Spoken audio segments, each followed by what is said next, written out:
Hey. That is a disgusting act by Randy Moss. He did what? Jackpot, baby! Ice up, son. Ice up.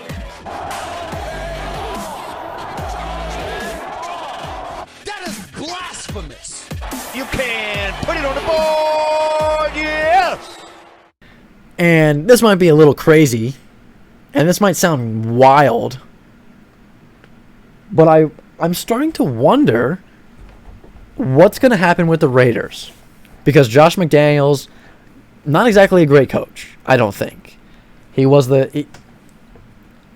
just put it this way. His last 11 starts as a head coach, 1-10. Going back to his time as a head coach with the Houston Texans, not very good.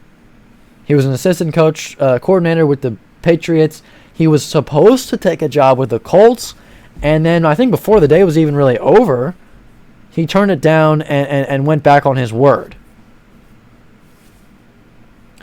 That was odd. That was probably one of the craziest things I've seen in quite some time, and I don't think I've ever seen anything like it before, where a guy takes a head coaching job and then's like, oh, never mind, never mind. I don't think I've ever seen that before.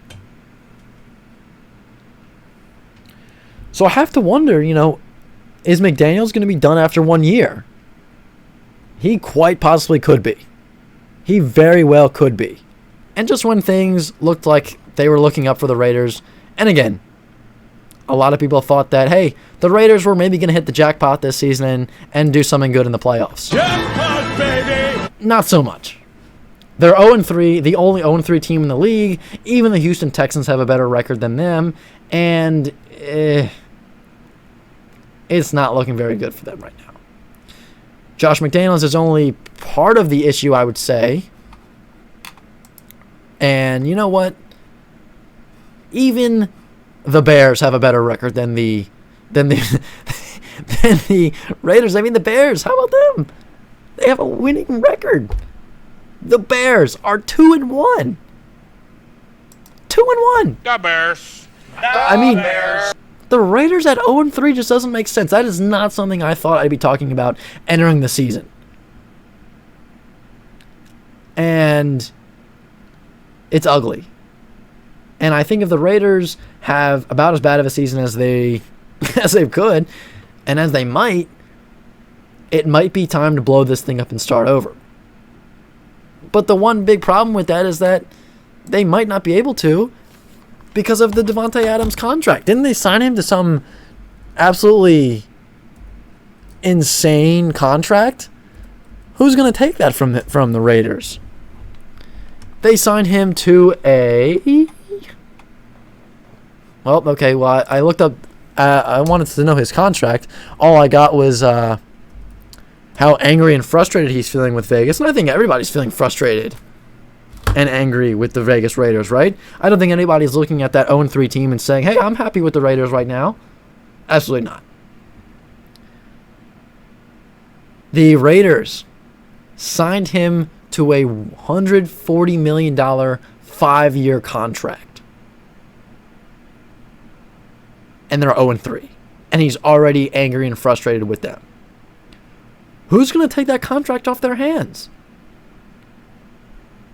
Only a select few teams, that's for sure. And that's a tough sell. Anytime you sign a guy to a huge contract, you don't normally see that guy get traded.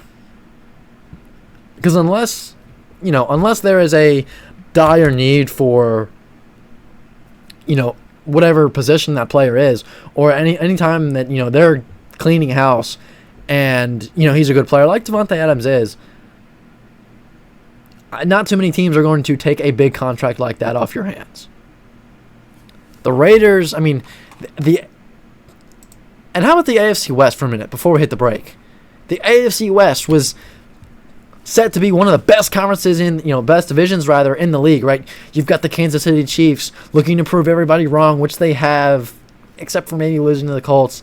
The Broncos the Broncos country was ready to ride and ready to let Russ cook. And instead, they're looking like an absolute joke right now. And Nathaniel Hackett looks like probably one of the biggest idiotic coaches of all time.